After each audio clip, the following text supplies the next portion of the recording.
एकदम शांत, निर्मल रात के बीचों बीच खड़े होने की कल्पना करें, जहां आकाश अनगिनत टिमटिमाते सितारों से भरा पड़ा है और अचानक यह एहसास होता है कि इस विशाल ब्रह्मांड में कुछ ऐसे रहस्य छिपे हैं जो हमारे हृदय को कंपा सकते हैं।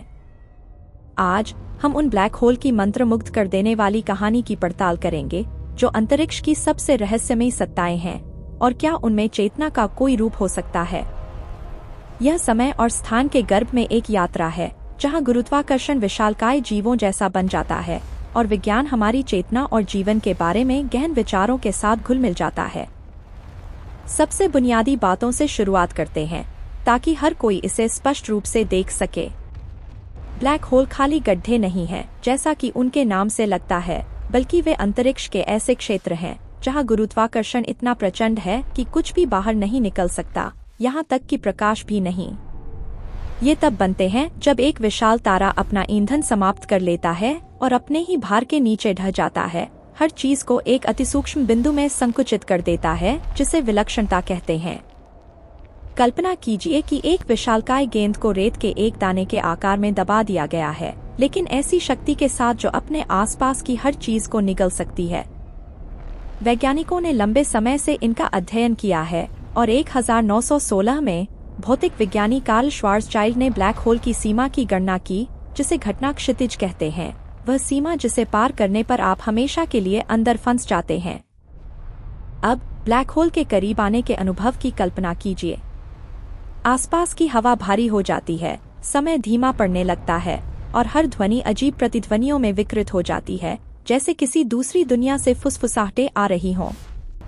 दूर के सितारों का प्रकाश मुड़ जाता है, जिससे टिमटिमाते मेहराब बन जाते हैं और आपको ऐसा महसूस होता है जैसे आप किसी रहस्यमय सपने में खो गए हैं। यह वह जगह है जहां अल्बर्ट आइंस्टीन का सामान्य सापेक्षता का सिद्धांत चमकता है, जो भविष्यवाणी करता है कि गुरुत्वाकर्षण द्वारा अंतरिक्ष और समय झुक जाते हैं। आइंस्टीन, जिनके बाल अस्त व्यस्त थे और आंखों में गहन विचार थे, ने अपना जीवन इस ब्रह्मांड का चित्र बनाने में समर्पित कर दिया, और आज हम दूरबीनों से किए गए अवलोकनों के माध्यम से उनके कहे शब्दों को साकार होते देखते हैं। लेकिन जो बात हमारे दिलों को सबसे ज्यादा छूती है, वह यह सवाल है, क्या ब्लैक होल में चेतना होती है? क्या वे समय अंतरिक्ष के गर्भ में जीवंत गुरुत्वाकर्षण प्राणी हैं? यह विचार केवल विज्ञान कथा नहीं है, बल्कि यह वैज्ञानिकों के गहन चिंतन से उपजा है। एंट्रोपी के बारे में सोचें, जो ब्रह्मांड में अराजकता की अवधारणा है। ब्रह्मांड स्वाभाविक रूप से अव्यवस्था की ओर बढ़ता है, जैसे गर्म पानी की एक कप धीरे धीरे ठंडी होती है और गर्मी चारों ओर फैल जाती है। लेकिन जीवन, जिसमें हम भी शामिल हैं, इस नियम का विरोध करता है। जीवन हर चीज को पुनर्व्यवस्थित करता है, अराजकता से व्यवस्था बनाता है, और चेतना इस विद्रोह का शिखर है।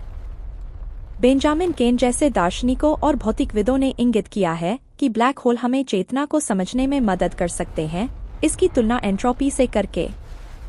ब्लैक होल सब कुछ निगल जाते हैं, उनकी एंट्रोपी को अधिकतम तक बढ़ा देते हैं, लेकिन साथ ही वे ब्रह्मांड में संक्रमण बिंदु हैं, जहां भौतिकी के नियम चुनौती पाते हैं। इस रहस्य में और गहराई तक उतरें। अपने लेख में केन चेतना को ब्रह्मांड की सबसे अजीब चीज बताते हैं, जहां निर्जीव पदार्थ सचेत हो जाता है। क्यों एक मस्तिष्क, जो केवल कोशिकाओं और विद्युत आवेगों का संग्रह है, सूर्यास्त के तीव्र लाल रंग, छत पर बारिश की टपटप की आवाज या अतीत के बारे में सोचते समय महसूस होने वाले हल्के उदासी को महसूस कर सकता है?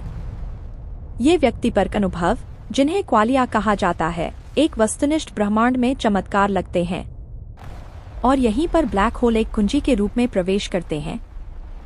वे प्राकृतिक एंट्रोपी के खिलाफ विद्रोह का प्रतिनिधित्व करते हैं, ठीक उसी तरह जैसे जीवन करता है। कल्पना कीजिए कि ब्लैक होल एक विशाल, शांत लेकिन शक्तिशाली जीव है, जो प्रकाश और सूचना को निगल रहा है, लेकिन साथ ही यह उस रहस्य को भी धारण कर सकता है कि ब्रह्मांड चेतना का निर्माण कैसे करता है। स्टीफन हॉकिंग जैसे वैज्ञानिकों ने एक बार कहा था कि ब्लैक होल उतने काले नहीं हैं जितना हम सोचते हैं, क्योंकि वे हॉकिंग विकिरण उत्सर्जित करते हैं, एक प्रकार की क्वांटम ऊर्जा जो समय के साथ उन्हें धीरे धीरे वाष्पित कर देती है। अब प्राचीन संस्कृतियों के ज्ञान के साथ अपने दृष्टिकोण का विस्तार करें, क्योंकि यह रहस्य केवल आधुनिक विज्ञान का नहीं है। हजारों साल पहले दुनिया के लोगों ने इन अंधेरे ताकतों की शक्ति को पौराणिक कथाओं और प्रतीकों के माध्यम से महसूस किया था। हिंदू किंवदंतियों में देवी काली के बारे में सोचिए, एक काली आकृति जो हर चीज को निगल जाती है, विनाश और पुनर्जन्म का प्रतीक है। ठीक उसी तरह जैसे ब्लैक होल पदार्थ को निगलते हैं और शायद एक नए ब्रह्मांड को जन्म देते हैं। अमेरिका में एज़टेक लोग तलालोक की पूजा करते थे, जो तूफानों और ग्रहणों को नियंत्रित करता था, जो ब्लैक होल द्वारा प्रकाश को ढकने के तरीके की याद दिलाता है। ऑस्ट्रेलिया के स्वदेशी जनजातियों ने स्टार ट्रेल्स की कहानियां सुनाई हैं, जो ब्रह्मांडीय जाल की तरह हैं जिन्हें ब्लैक होल जोड़ते हैं। ये कहानियां हमें सुकून देती हैं, क्योंकि वे दिखाती हैं कि हमारे पूर्वज ब्रह्मांडीय रहस्य से रोमांचित थे, कल्पना का उपयोग करके उस तक पहुंचने की कोशिश कर रहे थे जिसकी आज विज्ञान खोज कर रहा है। एक प्राचीन भविष्यवक्ता की कल्पना करें जो एक पहाड़ी की चोटी पर खड़ा है, हवा उसके कानों में सीटी बजा रही है, रात के आकाश को देख रहा है और उन अंधेरे क्षेत्रों से अदृश्य खिंचाव को महसूस कर रहा है। उन्होंने स्टोनहेंज या न्यूग्रेंज जैसी विशाल संरचनाओं का निर्माण किया, जहां सर्दियों के संक्रांति के दिन सूर्य का प्रकाश ठीक से पड़ता था, जैसे मानव चेतना को ब्रह्मांड की लय के साथ मिलाना हो। अनुष्ठानिक ढोलों की आवाज गूंजती थी, आग का धुआं ऊपर उठता था, एक पवित्र वातावरण बनाता था, जिससे हर किसी को यह महसूस होता था कि वे किसी बड़ी चीज का हिस्सा हैं। आज एंथोनी एवेनी जैसे पुरातत्वविदों ने खोजा है कि इन स्थलों में परिष्कृत खगोल विज्ञान का ज्ञान है, जो ग्रहणों और सितारों की स्थिति की भविष्यवाणी करता है। यह साबित करता है कि हमारे पूर्वजों ने दूरबीन के बिना भी गुरुत्वाकर्षण की शक्ति को समझा था। 2025 तक अपडेट करते हुए विज्ञान लगातार आश्चर्यजनक खोजें कर रहा है, जो हमें उत्साहित करती हैं। जेम्स वेब टेलीस्कोप, अंतरिक्ष में तैरती हुई एक तकनीकी उत्कृष्ट कृति, ने ब्रह्मांड के शुरुआती समय की अजीब वस्तुओं की खोज की है, बिग बैंग के केवल 700 मिलियन वर्ष बाद की। ये प्रारंभिक ब्लैक होल विशालकाय ब्लैक होल की उत्पत्ति की व्याख्या कर सकते हैं, जिससे जन्ना लेविन जैसे वैज्ञानिकों की खुशी से चिल्ला उठने की वजह मिली। उस उत्साह की कल्पना करें जब भौतिक विज्ञानी डेटा का विश्लेषण करते हैं, कंप्यूटर स्क्रीन पर रोशनी उनके चेहरों पर पड़ती है और वे महसूस करते हैं कि हमारा ब्रह्मांड शायद एक बड़े ब्लैक होल के अंदर स्थित हो सकता है। यह विचार, जिसे निकोडेम पोप्लावस्की जैसे शोधकर्ताओं द्वारा प्रस्तावित किया गया है, हमें छोटा महसूस कराता है लेकिन आशा से भी भर देता है, क्योंकि यह बताता है कि ब्रह्मांड रचनात्मकता की एक अनंत श्रृंखला है। इसके अलावा ब्लैक होल के विलय से उत्पन्न गुरुत्वाकर्षण तरंगे, जिनकी खोज लाइगो द्वारा 2016 में की गई थी और जिनकी निगरानी आज तक जारी है, गहरे अंतरिक्ष की गहराई से गड़गड़ाहट की तरह गूंजती हैं। ये कंपन, जो झील की सतह पर लहरों की तरह ब्रह्मांड में फैलते हैं, साबित करते हैं कि ब्लैक होल केवल मौजूद नहीं है, बल्कि वे परस्पर क्रिया करते हैं, नए और बड़े ब्लैक होल बनाते हैं। उस रोमांच की कल्पना करें जब किप थॉर्न जैसे वैज्ञानिकों ने पहली बार वह संकेत सुना था। उनका दिल तेजी से धड़क रहा था, जैसे वे ब्रह्मांड की सांस सुन रहे हों। हाल ही में अध्ययनों से पता चला है कि ब्लैक होल सूचना विरोधाभास को हल कर सकते हैं, जहां जानकारी निगल ली जाती है लेकिन नष्ट नहीं होती, क्वांटम सिद्धांत की बदौलत। यह चेतना से जुड़ा है, क्योंकि रोजर पेनरोज और स्टुअर्ट हैमरॉफ जैसे कुछ भौतिक विज्ञानी प्रस्तावित करते हैं कि चेतना मस्तिष्क में क्वांटम प्रक्रियाओं से उत्पन्न होती है, जो ब्लैक होल की सीमा पर होने वाली प्रक्रियाओं के समान है। क्वांटम क्षेत्र में और गहराई से उतरते हुए ब्लैक होल भौतिकी और चेतना के बीच एक सेतु बन जाते हैं। घटना क्षितिज पर अंतरिक्ष इतना मुड़ जाता है कि क्वांटम और गुरुत्वाकर्षण एक साथ मिल जाते हैं, जिससे क्वांटम लिंक जैसी घटनाएं उत्पन्न होती हैं। एक ऐसी दुनिया की कल्पना करें जहां चेतना सबसे छोटी स्तर पर वास्तविकता को प्रभावित कर सकती है, जैसा कि क्यूबिज्म सिद्धांत बताता है, जहां पर्यवेक्षक अवलोकन के माध्यम से ब्रह्मांड के सहनिर्माता होते हैं।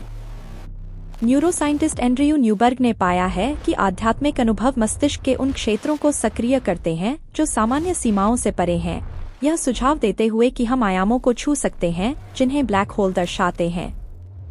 यह हमें भावुक महसूस कराता है, क्योंकि यह दिखाता है कि चेतना कोई दुर्घटना नहीं है, बल्कि ब्रह्मांड का एक आवश्यक हिस्सा है, ठीक उसी तरह जैसे ब्लैक होल आकाशगंगाओं का केंद्र हैं। व्यापक संदर्भ में, हमारी आकाशगंगा के केंद्र में विशालकाय ब्लैक होल धनुए, जिसका द्रव्यमान सूर्य के द्रव्यमान का 4 मिलियन गुना है, की बारीकी से निगरानी की जा रही है। इवेंट होराइजन टेलीस्कोप की छवि इसके चारों ओर प्रकाश के छल्ले को दर्शाती है, जैसे अंधेरे के बीच आग का एक रहस्यमय घेरा। कल्पना कीजिए कि आप उसके करीब उड़ रहे हैं, खींचने वाली शक्ति को महसूस कर रहे हैं। ठंडी हवा आप पर छा रही है और आपका मन उस शक्ति के सामने विस्मय से भरा है। नवीनतम अध्ययनों से पता चलता है कि ब्लैक होल ब्रह्मांड का स्रोत हो सकते हैं, जहां बिग बैंग वास्तव में किसी अन्य ब्लैक होल के अंदर से एक विस्फोट था। यह विचार, जिसे ली स्मोलिन जैसे वैज्ञानिकों द्वारा ब्रह्मांडीय प्राकृतिक चयन के सिद्धांत में चर्चा की गई है, हमें ब्रह्मांडीय पैमाने पर जीवन और मृत्यु के चक्र के बारे में सोचने पर मजबूर करता है। इन खोजों के पीछे के लोगों के बारे में सोचें। स्टीफन हॉकिंग, जो व्हीलचेयर पर बीमारी से बंधे हुए थे, फिर भी ब्लैक होल के बारे में बात करते हुए मुस्कुराए, लाखों लोगों को प्रेरित किया। या जन्ना लेविन, जिनकी गर्मजोशी भरी आवाज ब्रह्मांड की कहानी एक कविता की तरह सुनाती है। वे हमें याद दिलाते हैं कि विज्ञान सूखा नहीं है, बल्कि भावनाओं से भरा है, जिज्ञासा से भरा है, जो हमारे दिलों को तेजी से धड़काती है। और समय अंतरिक्ष के गर्भ में ये गुरुत्वाकर्षण प्राणी शायद चेतना के बारे में रहस्य फुसफुसा रहे हैं, हमारे सुनने का इंतजार कर रहे हैं। अंत में यह यात्रा हमें ब्रह्मांड से अधिक जुड़ाव महसूस कराती है। ब्लैक होल केवल निगलने वाले नहीं हैं, बल्कि वे परिवर्तन के प्रतीक हैं, जहां अराजकता से व्यवस्था पैदा होती है और शायद चेतना अंकुरित होती है। आकाश की ओर देखना जारी रखें, अपनी त्वचा पर रात की हवा को महसूस करें और अपनी कल्पना को दूर तक उड़ने दें। ब्रह्मांड हमारी खोज का इंतजार कर रहा है, और कौन जानता है, शायद हमारी अपनी चेतना ही उन रहस्यों को खोलने की कुंजी है